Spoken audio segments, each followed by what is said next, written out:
Hello, I'm Karem Simon of the Department of Music at the University of Prince Edward Island. Welcome to this edition of our distinguished UPEI Music Alumni Series. Throughout this series of podcasts, we invite our music alumni to share their music and professional journeys. In so doing, we look to our students' past as a means of informing and perhaps inspiring our current students.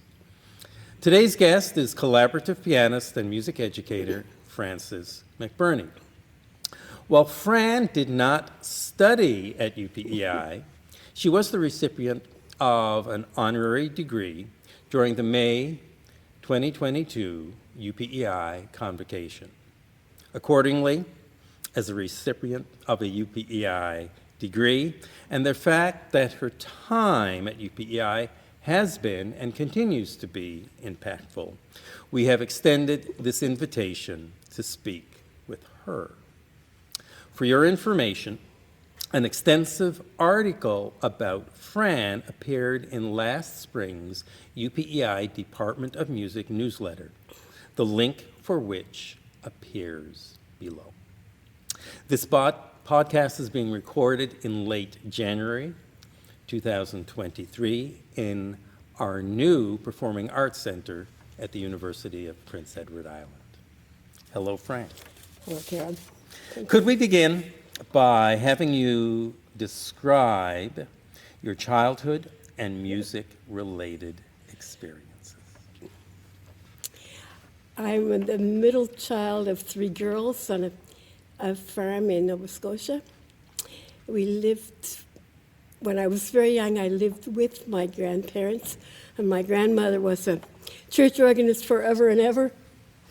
And I guess I picked it up a little bit from her, because they tell me that I was playing pieces like Davy Crockett, Under the Road to the Isles. I was told that. And eventually I was enrolled with a piano teacher who was way ahead of her time, who taught class piano with us playing on pieces of cardboard, dummy keyboards, an original form of those. And eventually I evolved into private lessons with her. Yes, my childhood was good. I was very busy. I did a lot of farm work. So there you go. So you were playing piano at church at a fairly young age. Oh, were you yes. not? And involved in a youth choir? Could you speak to that? I've always been in church. It's been a big part of my life being a church musician. And yes, I was playing for Sunday school when I was about 10. And when I was a teenager, like 14, 15, 16, I had a youth choir. And we did services and toured.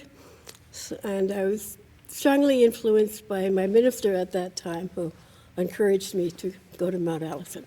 There you go. So you go to Mount Allison for your undergraduate degree study. Could you describe your years there, your focus, and perhaps those who at Mount Allison who really influenced you?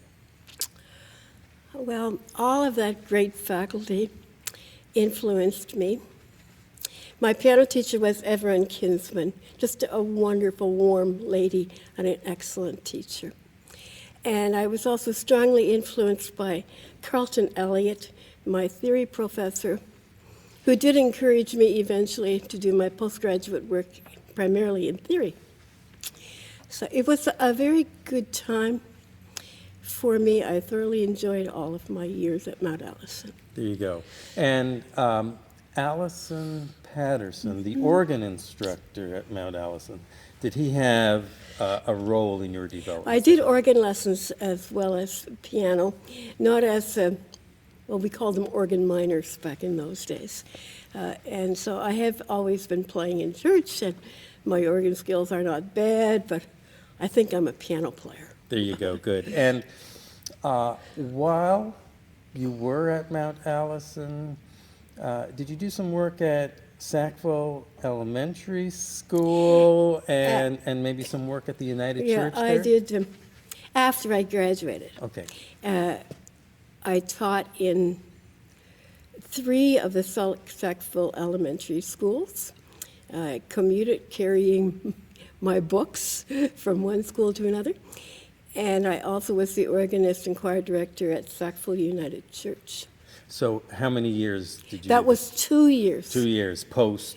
Post Mount Allison. Okay, I get that. Yeah. And so tell us about your journey then to Western University. How did that come about? And while you were there, what was your focus?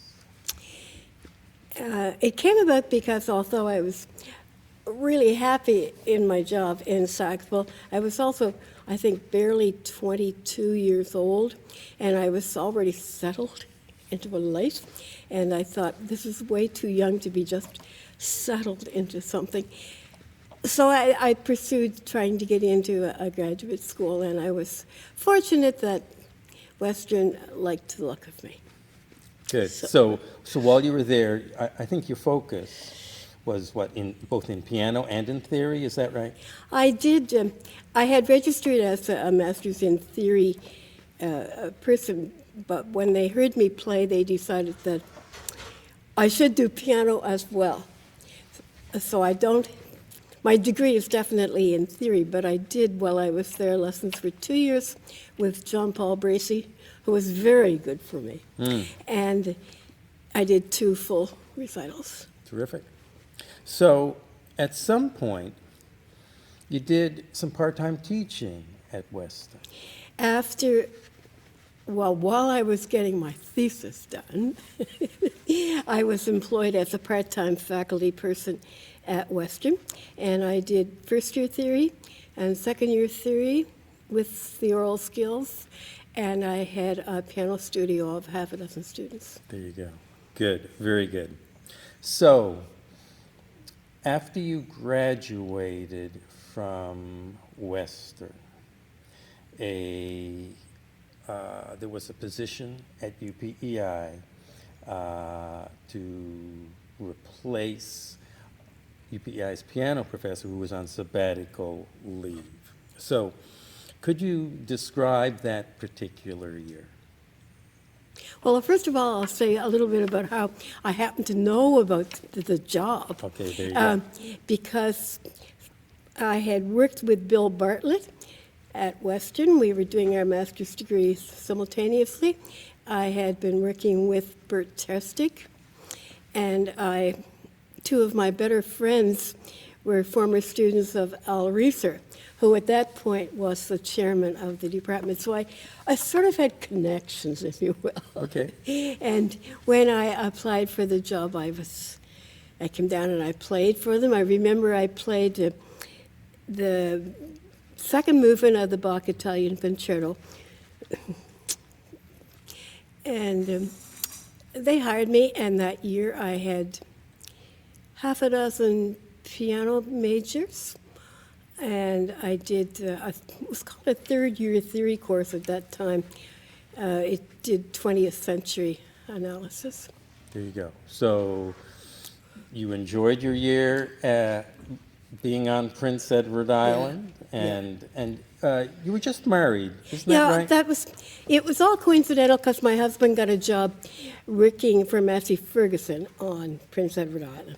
And so we got married and we moved to PEI. It all happened at the same time. There you go. So after you had this year replacing our piano professor at the time, you remained on Prince Edward Island. What happened then? Well, a wonderful man called Christopher Gledhill had been doing some keyboard harmony type of teaching at UPEI, and he offered to step down so that I could take over the keyboard harmony and some piano minors, which we used to teach. Mm-hmm. And so I stayed on in that capacity for another year, and the year that my daughter was born, in 1976, I also did elementary music education methods, believe it or not. There you go. Good. And then eventually it was obvious that I needed to make some more money. So I went back to the school system, back to Glenn Stewart School. Okay, so I think those that are listening to this podcast may be surprised to learn the diversity of your work, and certainly all the things associated with piano would be something that we'd all be familiar with, but the instruction of elementary music education, good for you, very good for you. So could you describe these years you were at Glenn Stewart teaching elementary I was music? there about 3 years, and I did some group piano lessons at noon hour for a couple of years too.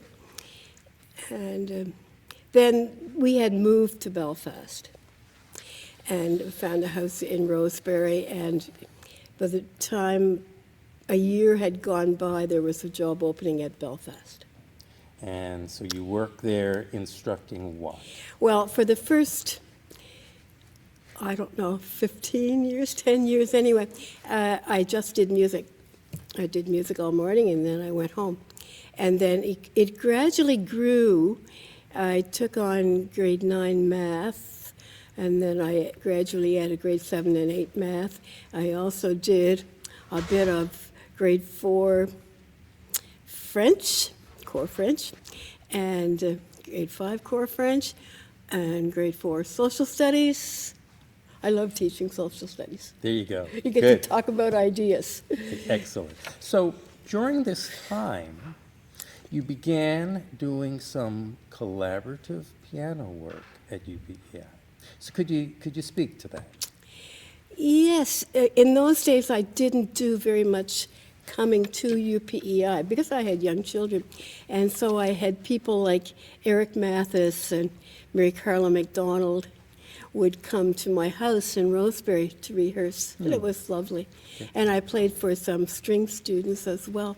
The one that jumps right into my mind immediately is Alan Kennedy, the superb young cellist, and he was a big influence really in my life. Good. And around this time, were you not also working with our voice professor at the time, Carl Mathis? I worked with Carl, accompanying him, really from the time I came to PEI. There was a bond immediately, and I did a lot of things with him for many years. There you go. Good. I learned a great deal from Carl. So, some years ago, you established a summer recital series at the Kirk of St. James. So could you describe how this has evolved and what its purpose has served? Well, it evolved in a very nice way. David Hellwig, the poet laureate, former chair of the PEI Symphony and Canada Council representative, was in our choir at the Kirk. And he came to me and he said, "Fran, I'd like to do a recital," because we had a piano then, "I'd like to do a recital of words and music, in which I will read poetry and you will play some music in between the poetry selections." So that was how the series began. I think that year we only did one recital, and the following year he and I did another one using his own poetry. And I added Kate Vinnie in a flute recital, and I've forgotten who else. So that started with 2 or 3 recitals, and now I have about 6 per summer. It's all by donation. That is, the people that perform donate, and the people that come to listen donate. And the music goes to just the most wonderful thing. We have a choral scholarship program at the Kirk, whereby I have up to 4 singers, SATB, who are usually students at UPEI Music Department, and they come and sing with my choir, and they get a scholarship of $1,500 a year to take part in the choral activities during the academic year. There you go. And the benefits are huge for both the church, and for the choir and for those particular students. There you go. So the revenue that you happen to generate as a result of the summer recital series happens to go towards these choral Yes. scholars. Yeah. So you've been organist and choir master at the Kirk of St. James since when? I started as just organist, and Frank Nicholson was the choir director. And I think it was about 2007. It was just before I retired from the teaching. Like a couple of years I was carrying a big load. I retired from the teaching and I've been full-time. So say I've been choir director about, 14, 15 years. Hard to believe, isn't it? There you go. I get that. I recall, Fran, from my early days as a professor at UPEI, and I arrived in 1991. You were working with many of our students at that time, and because of your work in the public school system, juries and performances involving students with whom you were Yes. collaborating occurred in the evenings and on weekends. That's right. Now, when you retired from the public school system, that changed, and Yes, yeah. you became more heavily involved with collaborative work with our students. And I'm wondering if you could speak to that just a little. Yes, I did. I devote 3 afternoons a week to performing with the students. It's up to, or rehearsing with the students, I should say. It's up to 15 students a year that I work with. And I also do their master classes as much as I can, and their recitals and their juries, and eventually their junior and senior recitals. Yeah, you've been very highly involved with our students for many years now, and it's continuing. Yeah. And in particular, you've done extensive work with students in our voice studio, in our brass studio, and in our woodwinds studio. As far as being a collaborative pianist is concerned, what values do you uphold? I feel a huge responsibility to allow that student, or anybody, but especially students, to be able to express themselves fully and not to be hampered by anything that the collaborator is doing. And as so, I find I do quite a bit of teaching, I guess you could call it. A little bit of teaching and coaching, and the rewards are huge. Because there's nothing better than showing music. It's just one of the greatest things in life. Very good. Fran, I know from seeing your work in the department, our students for years have what they sign up for, a weekly half-hour session with you to rehearse the repertoire that they're currently working on. And for many of them, it becomes an additional lesson. Oh, yes. So that has been something that we recognize, that we value, and that our students have benefited from.